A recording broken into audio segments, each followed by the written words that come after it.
And speaking of balance, then one thing I also discovered during this COVID time is that because I was one of those people who was like, I just don't feel good being online all the time. So that's why, Mhm. in the earlier part of the conversation we had, you asked me how my day is and I don't have a routine unless, I slot in coaching hours at certain times and we work around that one, around what I want to do that day, because I love going out. I love to run. I love to swim.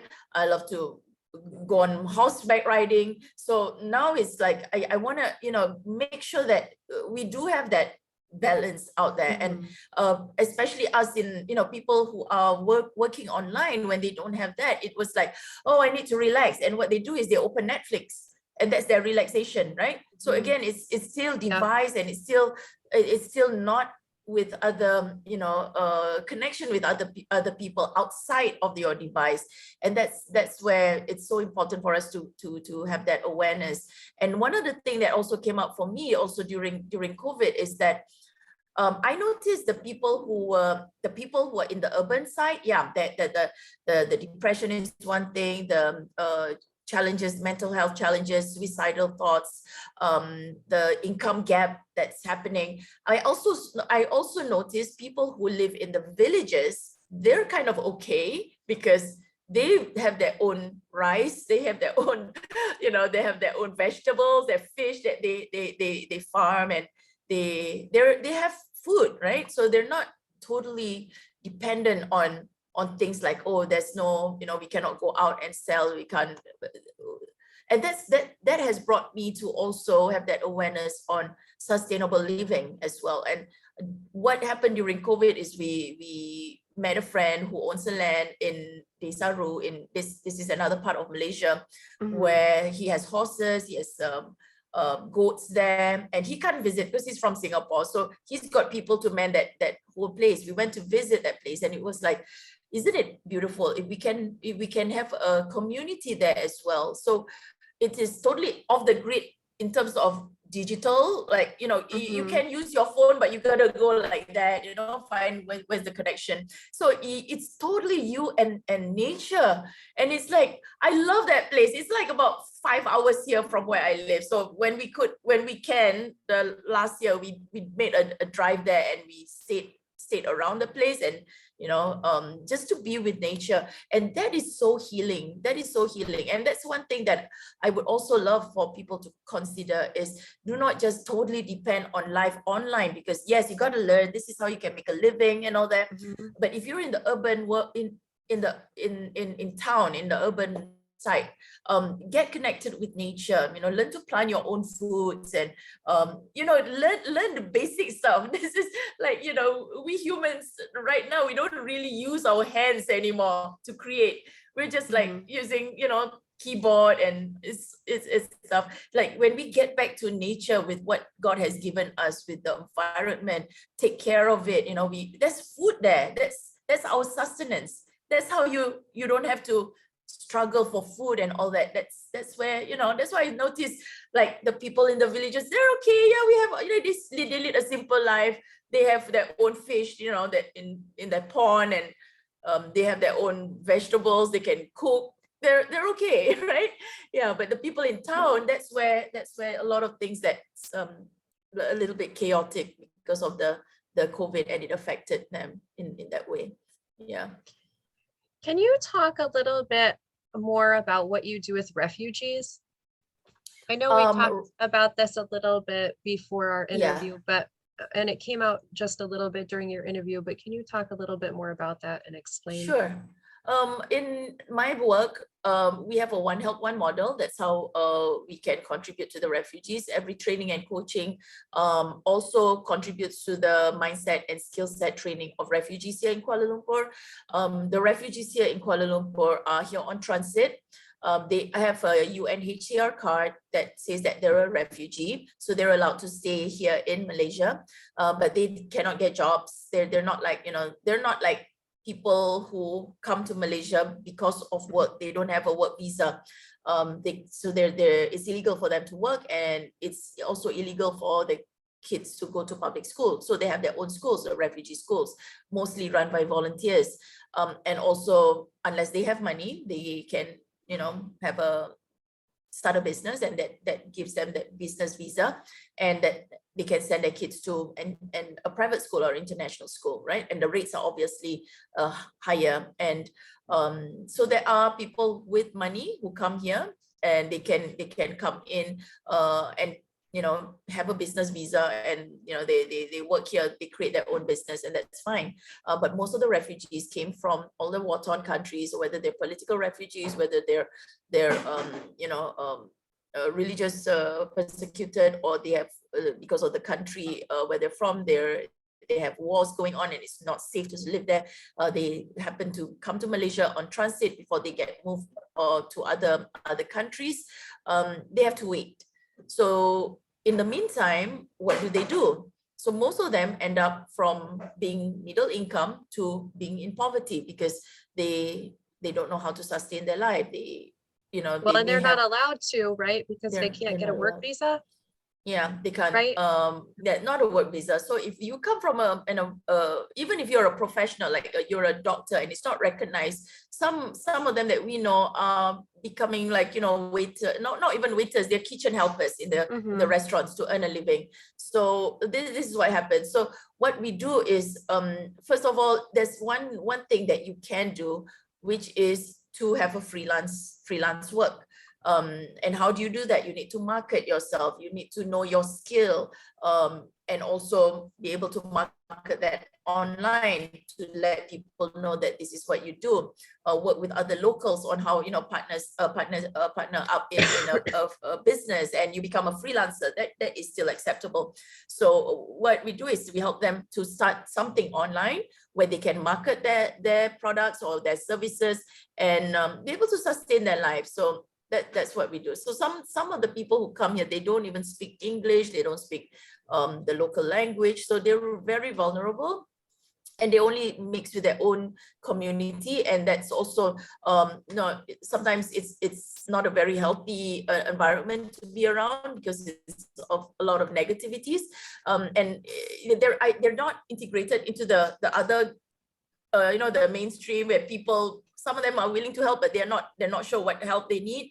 So this is what we do. We connect the people together, help them to, you know, at least start something here in Malaysia, and also empower them with some skills on basic business and internet. That's what we do.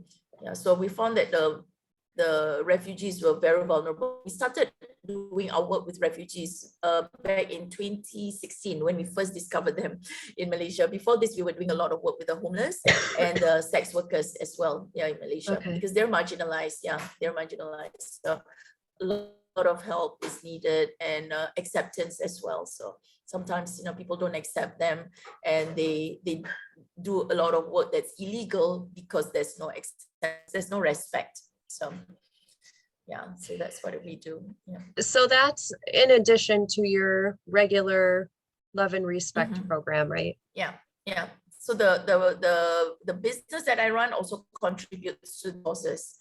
Yeah. Okay. Yeah. So. Okay. So your 3 positives that happened during COVID. My 3 positives that happened. Yeah. One was an increase. So you received an increase in your pay and your outreach, technically too, right? Because you ended up giving back more. So the generosity flowed to you, and the generosity flowed out from you, which is great. Yeah. And I have more friends globally, and also connections that I've built over this 1 year through platforms like Lunch Club, like Clubhouse, like, you know, Instagram and Facebook as well. We do get connected. And yeah, we could organize meetups. So I've got a lot of very good connections worldwide, and very grateful for that. Yeah. So those are a lot of, for me, those are a lot of positives that we discovered during COVID time. And oh yes, the other thing is I also had awareness about the mindsets that we have been living in for many years, Mary. And I remember, this is something I wanted to address, because you mentioned this also about the inequalities and all of this, racism and all that. And some of these beliefs are actually coming from the people themselves.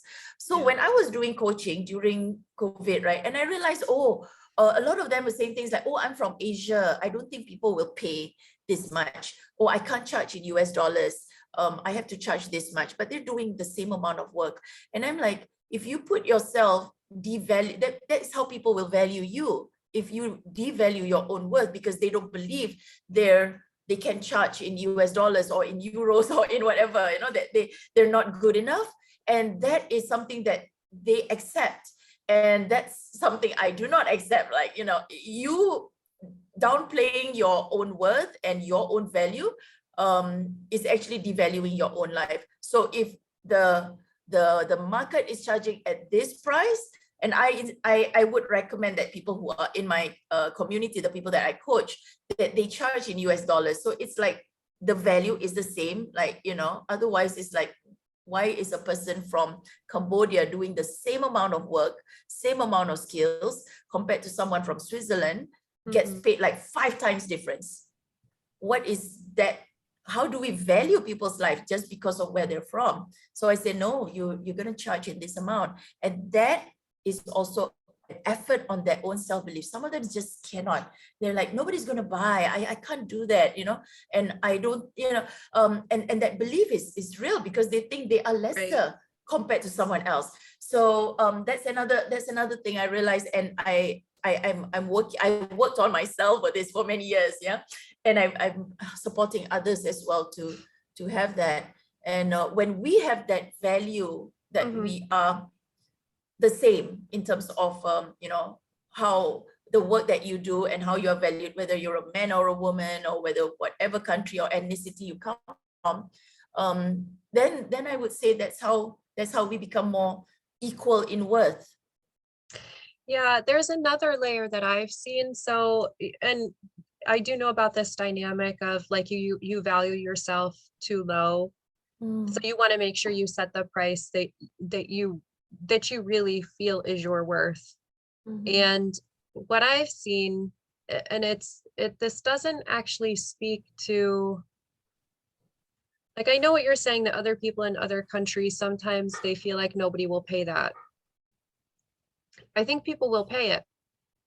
But there is a problem that I've seen with other people's mentalities of during COVID, of the money not being there to pay something. And so let me explain a little bit. So I have prices. People know I have prices on my website for my coaching. They know I have prices on my website for my consultations. They know that. But some people still, and these are world leaders who are still like, I don't know if we can pay that. And this isn't that they can't pay it. Okay, I'm being clear here. It isn't that they can't pay it. It's their fear that money is not there.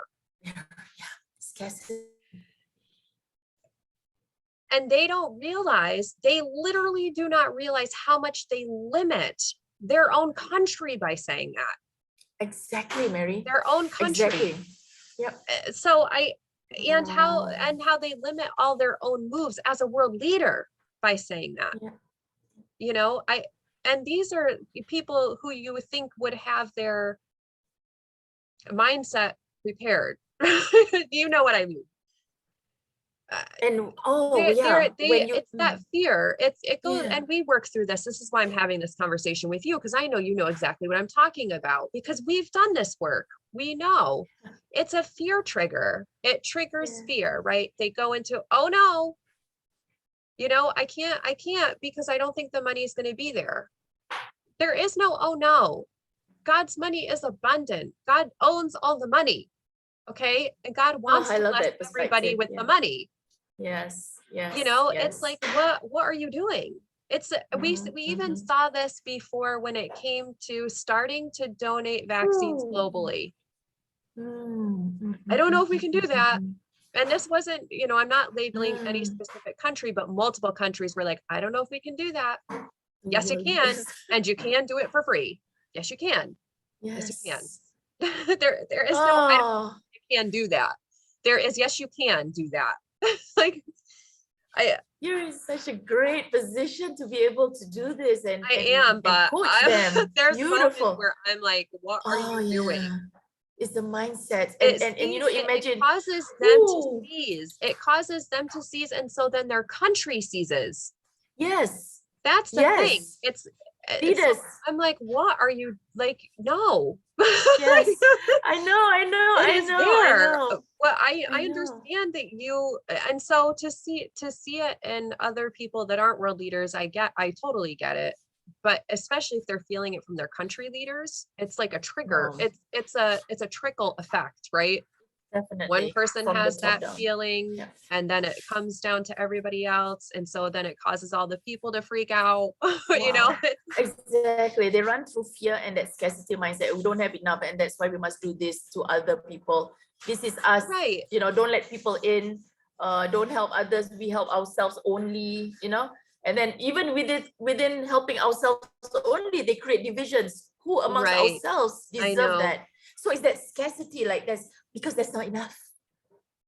It's that, but it's worse than that, because scarcity, you can get over that. But there's like this whole lack of belief that God will provide. God has always provided. Always provided. God is abundant. Yeah. God created the whole planet. Like what? Exactly. You know? Yeah, exactly. You know, God has the ability to provide it all. And we have had these conversations with leaders. You know, we've had these difficult moments and reiterating the same thing, that God is the one who is the ultimate giver. He's not labeled the ultimate taker. You know, God is labeled the ultimate giver. Ultimate giver. God wants to give, whether you see it as universe, whether you see it as God, whether you see it as he or she, whatever you want to label it. God is the ultimate giver, not the ultimate taker, right? God is ultimate giver. It is already there. Absolutely. It is there. So stop questioning and doubting and living in fear about it, and take the next step forward. You know, it's and so we see that even play out with, do we give money to this organization, or do we give these people a stimulus package? You know, in the US, we call things stimulus packages. In other countries, it's, do we give this relief? Do we pass this major, you know, funding effort for this group of people or not? You know, there's no, to me, there's no question. It's like God is the ultimate giver. If you give the money, you're going to get back whatever you give, and then some. And more. And more. Because God keeps giving. Yeah. Yes, he does. He does. God is eternal giving. Like there, you know, so you know how I see it, Mary, also? Scarcity mindset is one thing. It is that lack of faith. It is a lack of faith. But no faith. So what I've realized is, and maybe you might have, like, I don't know, some tool to work through this part. So I've realized my mindset can be exactly what my mindset is, and it knows that God is the ultimate giver. Yeah. But then if these leaders or these other people have this other mindset, does it cause you to fail? Do they create your failing because of that? Or is there a way around that? You see what I'm saying? Yeah. So So what I also encourage is, as part of you know, growing your wealth, is to incorporate the giving in your business. So you're activating the law of giving and receiving, right? So it's like, it's in your business model, the more you give, the more you receive, and you believe in that, you have faith in that. So let's incorporate that in your business model. And that's how their business actually grew. And I've seen like I'll give you one example of, actually, I've got a couple of examples of refugees that I work with, starting with that, oh, I don't have enough, oh, I'm nobody, I'm just a refugee. First of all, we when they get into our program, we don't call them refugees, them international speakers. You're going to be whatever they want to be, right? Oh, I want to be a teacher. Okay, so you're a teacher, you're a business owner, you're an entrepreneur. So we call them that, by what they see themselves, envision themselves. So when they see themselves less of a refugee and more as a teacher, or as a whatever, that starts that empowerment. And I've had this Syrian teen that I was coaching. He was 15, now he's 21 years old. Wow, young man already. But when he was suicidal, when we first met him, and we worked with him, but he loves to talk. So we worked with him on how to structure your presentations and communication. And he's now a TEDx speaker, and he has a volunteer network. One other thing that he got from our coaching was that law of giving, how that law of giving works. And he's a refugee, but he refused to accept something that he knows can benefit someone else, and that's not exactly what he'll channel that giving. He'll receive something and then he'll channel that giving. So he does a lot of giving, a lot of starting a volunteer network, helping people pay for their medical bills. He has a fund that he has now started, a refugee emergency fund. And when he incorporated that, there's a lot more good things that came in. And that's when I saw, and he saw that. That's why he said, when I give, I notice my life is improving. I get it from other things, maybe I don't need the money for something that, for something that he doesn't really want, but he wants something like going to university. He got it. Somebody sponsored his university. Now he's studying a degree in education in University of Nottingham in Kuala Lumpur, the university here. Yeah. So it's amazing. So it just opens up so much beauty and grace. That's really what it is about. It really creates flow. And we talked about this last year too. As an organization, we talked about this. It creates the flow that's needed to keep things open, to keep things functioning, to keep economies going, right? To keep allowing people to have what they need and to have their needs met. It's not allowing, I hate to use that word, but I think you know what I mean. It creates that flow so that there is that cycle. If you're reacting in fear, you create a blockage to that flow, and then the cycle has a break in it. And that doesn't just affect you, it affects everybody else. Yes, especially if you're a leader. Wow. Yeah, that's one of the problems. Yeah. But so what do you do, Mary? Do you coach them out of that also, or not? How do you deal with this? No, yeah, we really did coach them out of it, and it took a little bit. We did a lot more of it last year than this year, but it comes up, and then eventually they snap out of it. They do end up bringing it forward, but it takes a little bit depending on what it is for them to snap out of it. But last year, for sure, in the beginning, there were major moments where they were like, really afraid. Wow. And I'm like, you can't, no, that there is no, God is the ultimate giver, and whatever you give out will come back to you and more. And eventually they heard me say it enough that they created the changes, and then people had what they needed. But,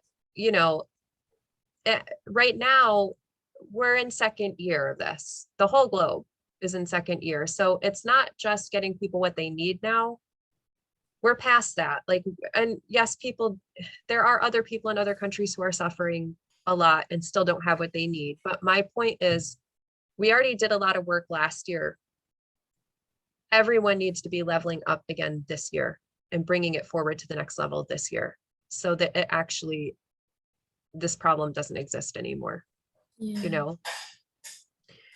So hopefully, I mean, part of the conversations that have happened globally are everyone should have a basic salary. everyone should have all their needs met.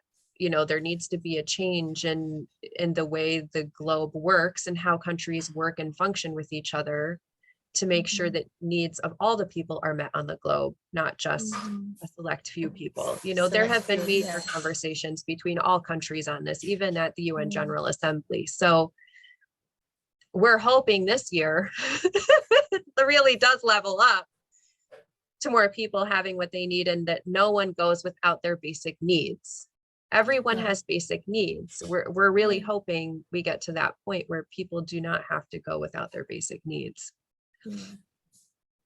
Absolutely. But yeah, so I think that's important. Yeah, I have and to, especially in some of the countries that's really unstable, with unstable governments right now. And what breaks my heart is when I see the most vulnerable women and children, you know, who are not supported. Because one thing, I mean, if you empower women can do a lot of amazing things, but if right from the beginning you raise them to be dependent, and when things like this, you know, happens, like war and bad governance, and you know, they'll be the first to be, and they're the one taking care of all the children as well. So I see that a lot of them are the most affected, the most vulnerable. Right. So you were just saying, when you make them dependent on you in the beginning, like, so you were saying you can empower women, but when you make them dependent on you in the beginning, that means don't allow them to work, no education, but this isn't making someone dependent on them. This is taking away their rights and abusing them. And I'm saying this because that's not the case. You can think you are making them dependent. That's not what you're doing. When they have to be sold into slavery, when they have to be sold as child brides, when their children have to be sold to be able to eat or to be alive, that's not dependency. That is abuse. That on is every abuse, level. that oppression, and that has to be stopped. And that is, so there, this whole thought of, oh, the woman will stay at home and she'll be dependent on me because I'm the man, that's not what's actually happening at all. Because the women do not have what they need, and neither do the children. So they are sold. They are sold or trafficked. Like you were talking about how you help the human trafficking group. It is an abuse of power. It's not dependent. Like that's a different.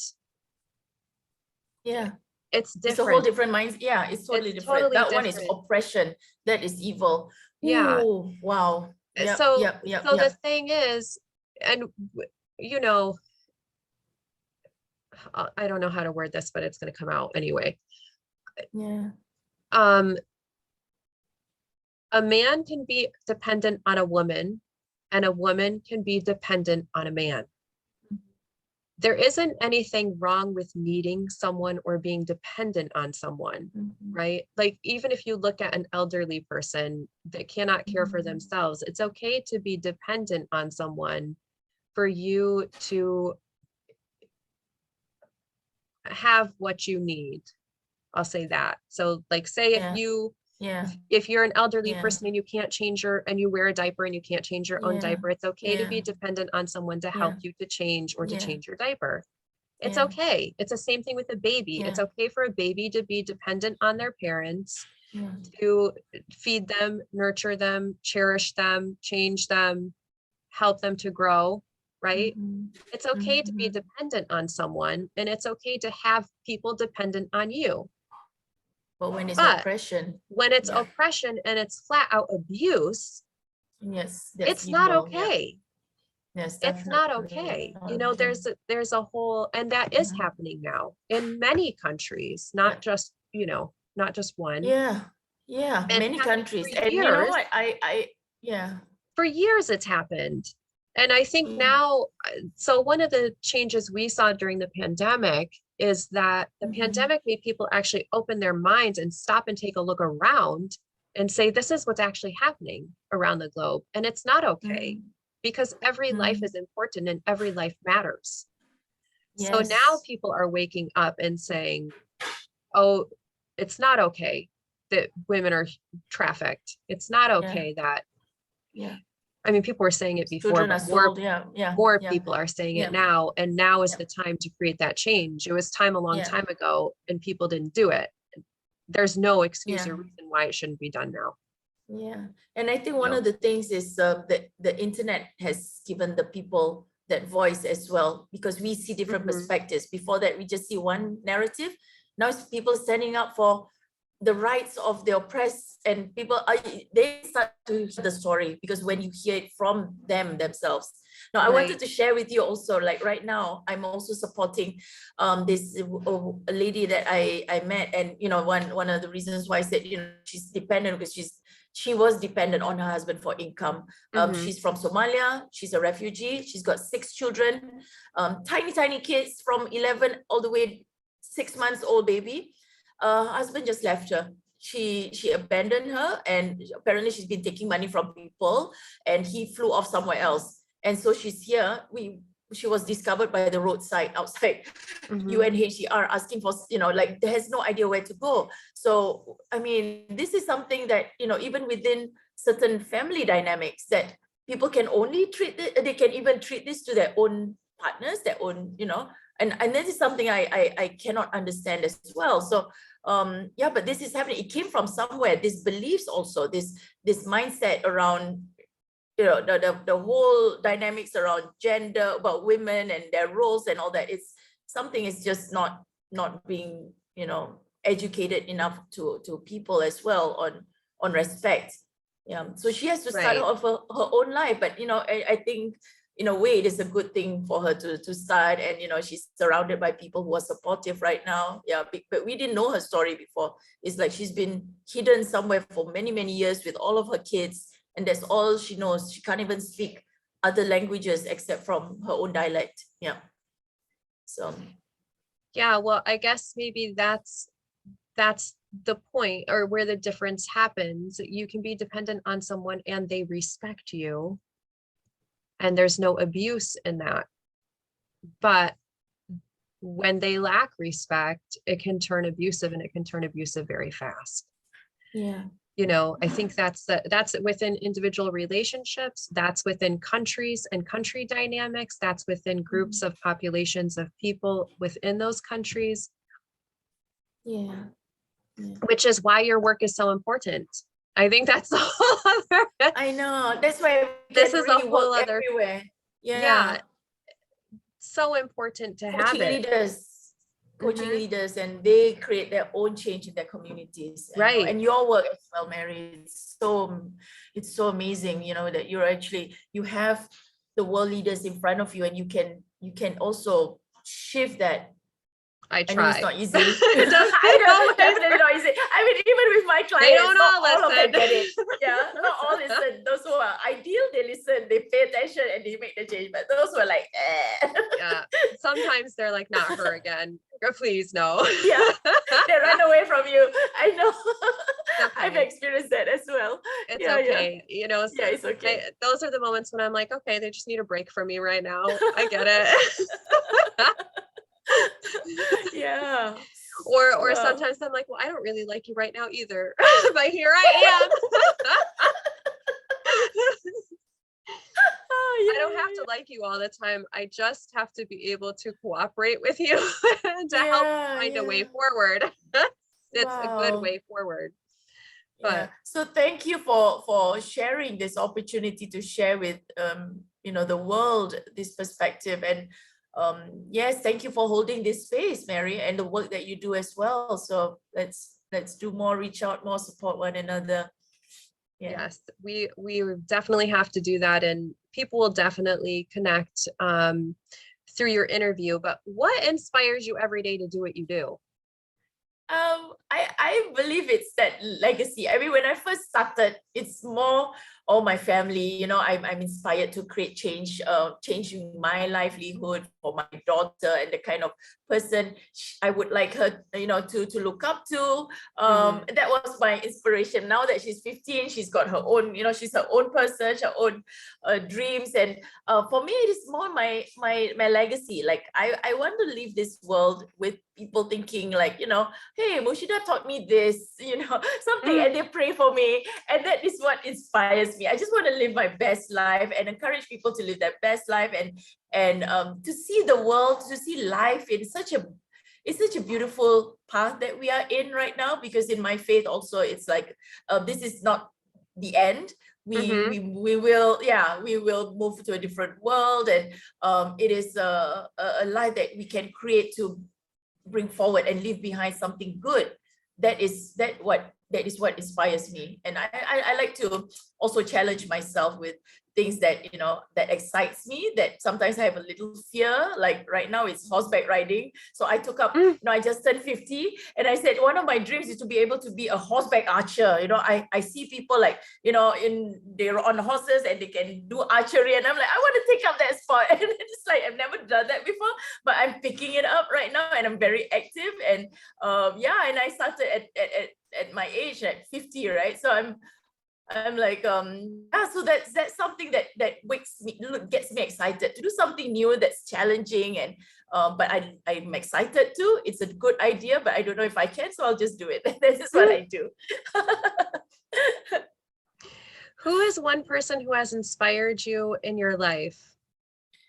That's inspired you beyond belief. It can be someone who is alive, dead, famous, not famous. One person who has inspired you, how and why? Only one person, huh? Well, if you want to make it more than one, go for it. Yeah. But you have to at least give me one. Yeah. Okay. One. All right. One is who's no longer alive, is the wife of Prophet Muhammad sallallahu alaihi wasallam. The peace be upon him. The first is his wife, who's a business owner, and someone he really loved, and she was 15 years his senior, you know, and she's very independent, and somebody who came from that time in the Middle East, where there's a lot of challenges and women are, you know, not able to do a lot of things. She was a business owner. She was an entrepreneur. She was super rich, and she was very supportive of her husband. And she was very, she was not like, oh, you know, waiting for people to marry. She had a lot of people wanted to marry her, but she chose her husband. And she proposed to him. So I said, like, you know, I like that, because if I want something, I go for it, instead of waiting for things to happen, and create that life. You don't have to depend on people for, well, you that's the word depend just now. But yeah, I don't want to, for me, I like to create my own, and that is exciting. So I see her as somebody who's like amongst like that environment that was not supporting women at that time, but she did live a thriving life, created a happy marriage, and, you know, and she was highly spiritual. So that was one that I wanted to, and that's one of the things that I got inspired.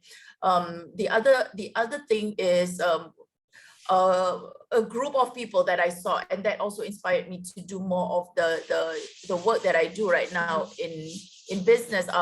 Collectively, people like Queen Rania, like Oprah, like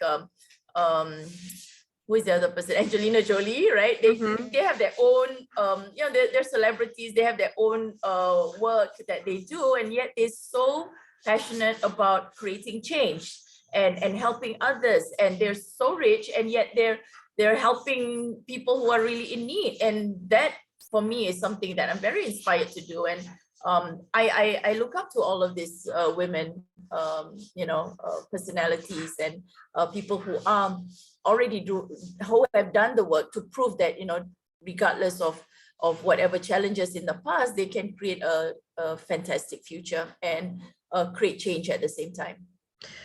Yeah, so one of the major things that stands out to me about what you said is this dynamic of having wealth and using it for the good.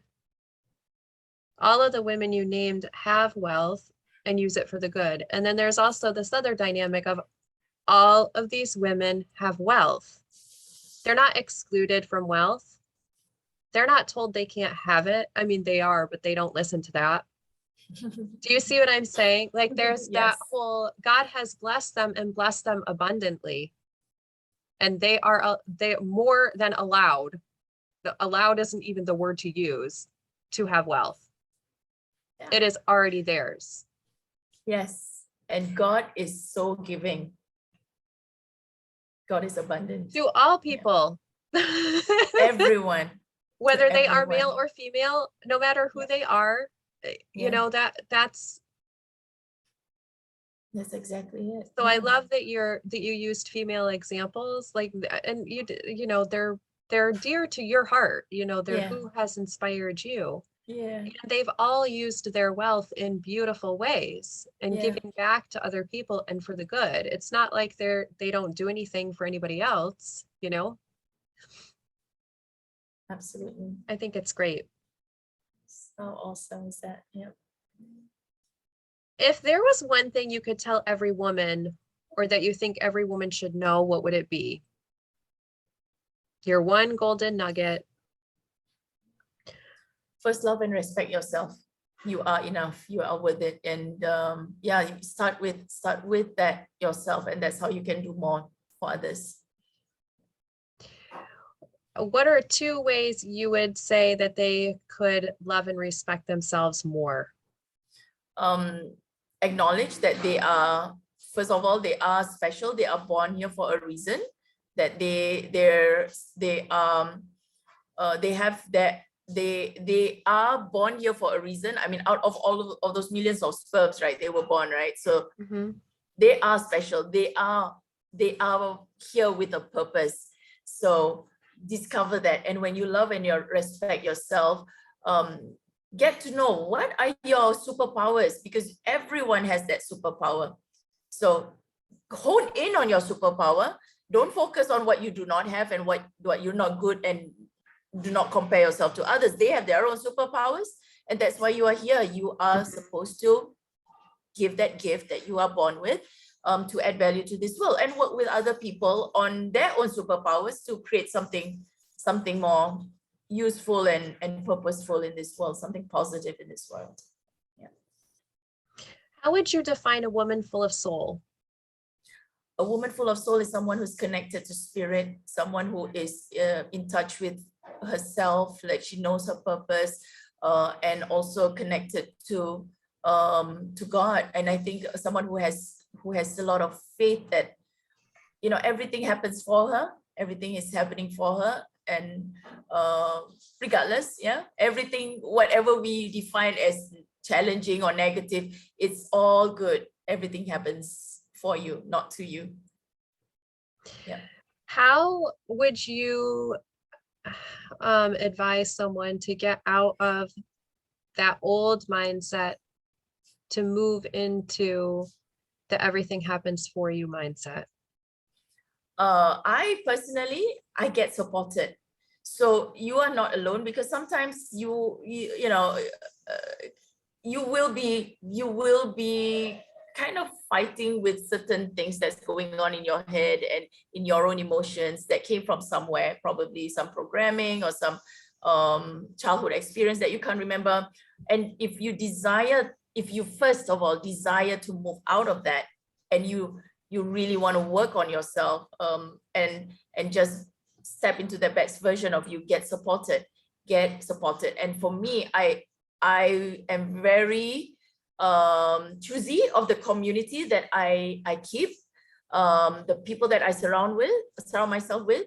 And I actually invested in a coach, someone who can actually see my potential and see where I can actually grow and go, and I'm excited about it. So I also choose my coach wisely, and interview them and see who I resonate best with, and invest in a coach. I did that for myself, and that was how I shifted a lot of my own behavior and habits, because you can do it alone, but it's like, sometimes you don't see things. We all have blind spots, but when someone is out there and can see, and that person is just has no intention of has no personal relation with you, or she just wants you to be the best version of yourself.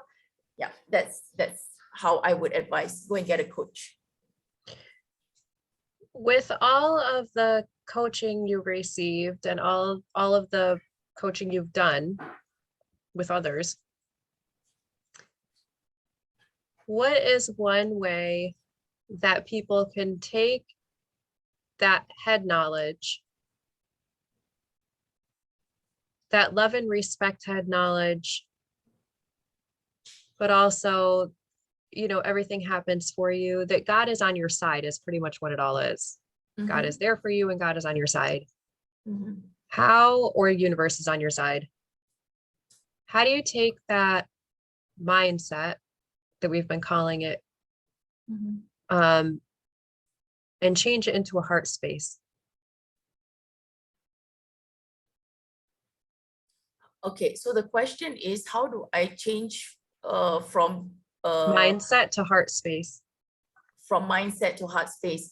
Okay, for me, how I change from here to here is when I connected to, I put here, which is the soul, which is again the spirit. When I connected, when I first of all get connected to spirit and strengthen that in my own way, I learn to trust. I learn to believe in miracles. I learn to receive miracles. I learn to recognize synchronicities and coincidences that happen, that just show up because of that intention and that faith. Even though the mind says it's not logical, how can it be logic? But miracles are not logical. So I had to move a lot from here to having faith, and that was when my heart started opening up. And also when I learned to love myself, I learned to receive love. I learned to give more love. And that is how I get really improve. I improve myself in terms of forgiving others, forgiving myself, letting go of resentment, anger, and all of those things that keep my heart not in the best position, right? So for me, when the heart is blocked is because of all of these negative emotions that I keep, the resentment and non-forgiveness that I keep. So when I let go of all of that and I start to increase gratitude and increase giving, that is where, you know, my heart opens up as well. So connecting to spirit, forgiveness, gratitude, and giving. You did great. I know you didn't expect that one. That was great. Yeah, I asked it because there's a lot of people who will tell themselves stuff all day long. They can, and you can have that headspace and tell yourself and tell yourself and tell yourself. Yeah. But if it doesn't get to here, it's only going to stay in your head. Exactly. You know, and yes, you do need to change the negative talk to, you know, the truth, but you actually have to believe that truth in your heart too, for it to stay in your mind. Yeah. So thank you. That was very insightful and hopefully helpful to everyone who's watching this. Hopefully they can start making those shifts, because it has to be here too, or it's never going to stay there. Yeah, you know, and you're never going to believe it, even if it's there. You have to be able to believe it and to really own it and know it as true in your heart space, in your core, the core of your being. So thank you so much. Thank you, Mary. Thank you for all of your time. I know this was kind of long, but I appreciate it so much, and so will everyone else. Thank you for all of the beautiful, good work that you do. You know, we haven't talked before today, but I can't even believe everything that you do, but I do believe it. I know it's true. But it's amazing. I am so impressed and so excited to have you on the show, because you really live out what you believe.